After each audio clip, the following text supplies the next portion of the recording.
Topic ना हमारे दिल के बहुत करीब है, क्योंकि लोगों को ये समझ आनी चाहिए कि मिसकंसेप्शंस क्या है, और हम फजूल में कभी मिथ्स के पीछे भाग रहे होते हैं, कभी मिसकंसेप्शंस के पीछे भाग रहे होते हैं। अब एक एक करके हम सारी चीज़ों को डिस्कस करते हैं कि जी अगर आपका जल जाए तो फ़ौरन से पेस्ट लगाएं या हाथ धोएं, अगर चोट आ गई है, कोई रगड़ आ गई है, ज़ख़म आ गया है, तो क्या पानी से दूर रहें, दूध ना पिएं, उस ज़ख़म में रेशा हो जाएगा, हीलिंग लेट होगी।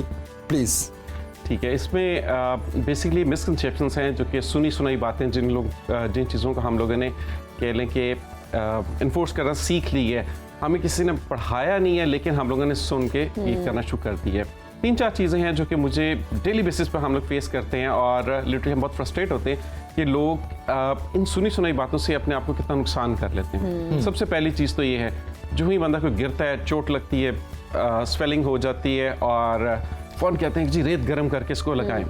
अब एक लॉजिकल सी बात है कि अगर कोई चीज़ स्वेल की हुई है जिसमें ब्लीडिंग हो रही है, उसमें ऑलरेडी बहुत हीट है। अगर आप उसको हीट करेंगे तो क्या होगा, ब्लड वेसल्स और ज़्यादा स्वेल कर जाएंगी, ब्लीडिंग और ज़्यादा होगी, स्वेलिंग बढ़ती जाएगी, बाद में बढ़ेंगे बाकी को बड़ा मसला है। हालांकि वो आपकी हीट की वजह से प्रॉब्लम इंक्रीज हुई होती है। सारी दुनिया में क्या होता है, आपने देखा होगा, बॉक्सिंग का मैच होता है, किसी के मुक्का लगता है और उसके स्वेलिंग हो जाती है, वो क्या करते हैं, फ़ौरन बर्फ लगाते हैं, स्वेलिंग खत्म होती है, वो दोबारा अपनी बॉक्सिंग करने लग जाते हैं। सारी दुनिया एक्यूट चोट को, ताज़ी लगी हुई चोट को ठंडा करती है, हम लोग गर्म कर रहे होते हैं। तो ये एक बहुत कंट्रास्ट है कि एक तो ये चीज़ आ जाती है। दूसरा ये होता है कि जब भी आपके को वूंड को जख्म लगा है तो आपने जी पानी नहीं लगाना, रेशा लग जाएगा।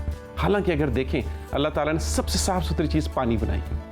अगर जिल्द के ऊपर 10 जरासीम पड़े हुए हैं, आप उसको पानी से वॉश करेंगे, उसमें से 8 बह जाएंगे, 2 रह जाएंगे। ये चीज़ ज़्यादा बेहतर है, लेकिन हम लोग उसको पानी नहीं लगाते, और वो चीज़, हाँ। लेकिन इसमें एक छोटी सी बात यह है कि आप उसको वॉश करें और उसके बाद एयर ड्राई करें या टिश्यू से ड्राई कर लें। आपने उसको भीगे नहीं रहने देना, क्योंकि अगर वो भीगा रहेगा ज़्यादा मोर देन कह लें कि 2 to 5 मिनट्स, तो फिर ये है कि स्किन वीक हो जाएगी, इसमें माइनर कट्स पड़ना शुरू हो जाएंगे और बैक्टीरिया अंदर जाने के चांस ज़्यादा है। ठीक है, तो चीज़ अच्छी है, लेकिन एहतियात के साथ। थर्डली चीज़ जो कि मैं बीइंग ऑर्थोपेडिक सर्जन हमें कह लें कि रोज़ का सामना करना पड़ता है, पेशेंट की हड्डी फ्रैक्चर हो जाती है, वो कहते हैं कि जी दूध नहीं पीना चाहिए। दूध क्यों नहीं पीना? दूध में तो कैल्शियम है, और कैल्शियम नहीं जाएगी, हड्डी की रिपेयर नहीं होगी।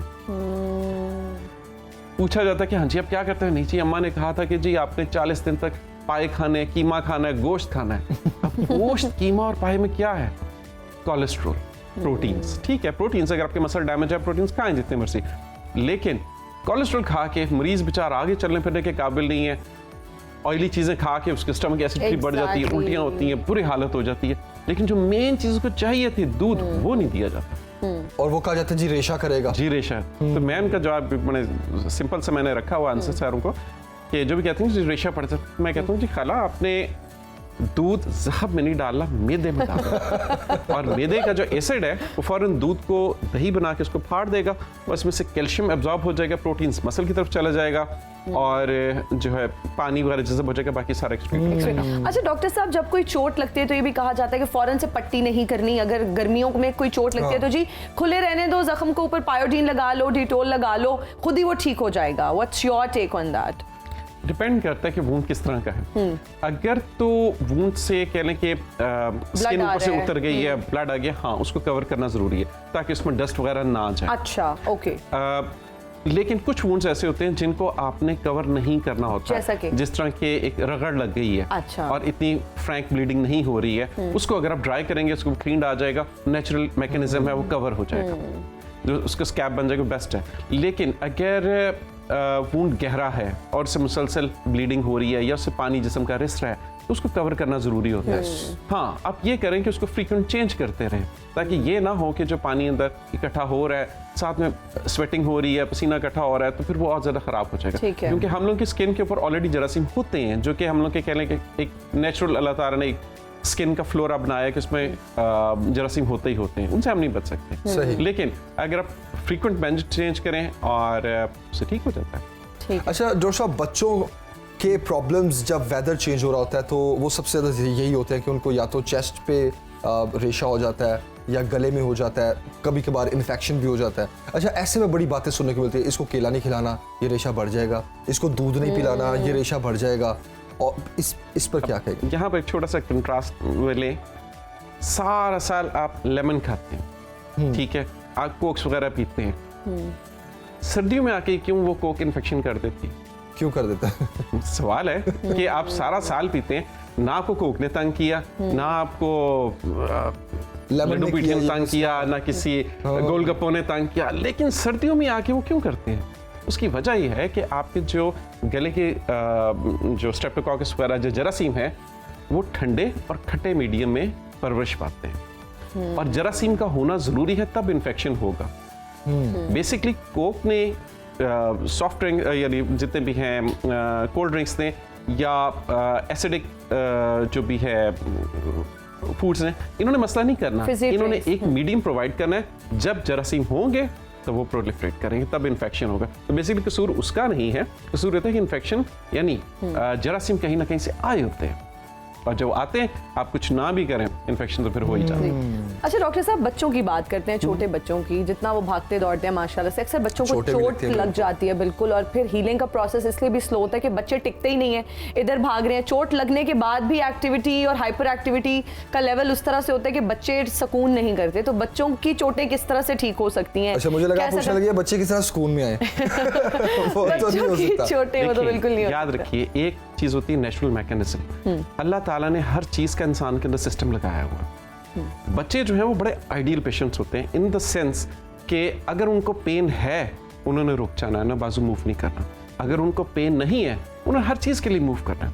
तो लिटरली बच्चों को ट्रीट करना हमारे लिए बहुत ईजी होता है।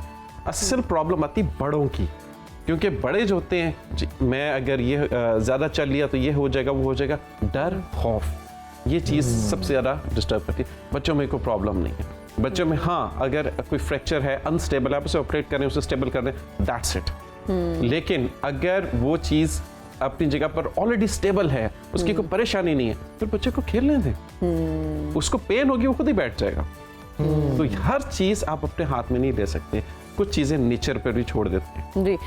अच्छा डॉक्टर साहब, आप ऑर्थोपीडिक डॉक्टर हैं और नी स्पेशलिस्ट भी हैं प्रॉब्ली, तो बताइएगा ये जो शैटिका की पेन है ये किस तरह से होती है, इसके क्या सिम्टम्स हैं, इसको फिर इसका तरीका इलाज के बारे में बताइए, क्योंकि ये हमें टर्म सुनने में मिलती है और आजकल हर दूसरे बंदे को ये शैटिका पेन होता है। किस तरह से हम नॉर्मल पेन से शैटिका पेन को डिफ्रेंशिएट कर सकते हैं और इसका फिर ट्रीटमेंट क्या है? शैटिका बेसिकली एक नर्व पेन होती है, यानी कि आपकी जो कह लें कि टांग के अंदर जो नर्व होती है, जो मेन नर्व होती है, जब ये प्रेस हो जाती है आपकी रीढ़ की हड्डी के पास, तब ये शैटिका इसको कहा जाता है। ठीक है। और निशानी क्या होती है कि पेन आपको बैक में है, लेकिन साथ में पेन आपकी टांग में ट्रेवल करती है।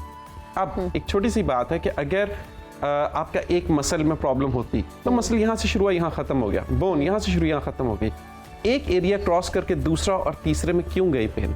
वो सिर्फ वाहिद एक चीज होती है जो कि आपकी नर्व होती है, जो कि इन एरियाज को ट्रेवर्स करके आगे तक जाती है। तो अगर आपकी नर्व कंप्रेशन में आएगी, प्रेस होगी, इरिटेट होगी, तो आपकी पेन जो है वो ट्रेवल करके उसको शैटिका कहा जाता है।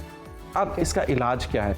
इलाज इसका ये होता है कि सबसे पहले तो आपने फिजियोथेरेपी करनी थी, अपने बैक के मसल्स को स्ट्रॉन्ग करना होता है। मेडिसिन इसका टेम्पररी हल है, मेडिसिन आपका परमानेंट हल नहीं है। ठीक है। परमानेंट हल के लिए आपको एक्सरसाइज करनी पड़ती है ताकि आपके बैक के मसल स्ट्रांग हो और आपके बैक का पोस्चर ठीक हो। जब आपका बैक का पोस्चर ठीक होगा तो जो थोड़ा बहुत दबाव होता है नर्व के ऊपर, वो चीज़ रिलीव हो जाती है। क्योंकि आप अक्सर देखते होंगे कि शैटिका के पेशेंट कहते हैं जी मैं कभी कभी तो बिल्कुल ठीक होता हूँ, ऐसा लगता है कि मुझे कोई प्रॉब्लम है ही नहीं, जिस तरह और मर्जी अचानक उठो से वो बैठो। पेन आ जाता है। लेकिन फिर अचानक पेन हो जाती है। उसकी लॉजिक ये होती है कि जो ही आपके मसल्स वीक होंगे आपको पेन इंक्रीज हो जाएगी। बिल्कुल सही। डॉक्टर साहब, thank you very much for joining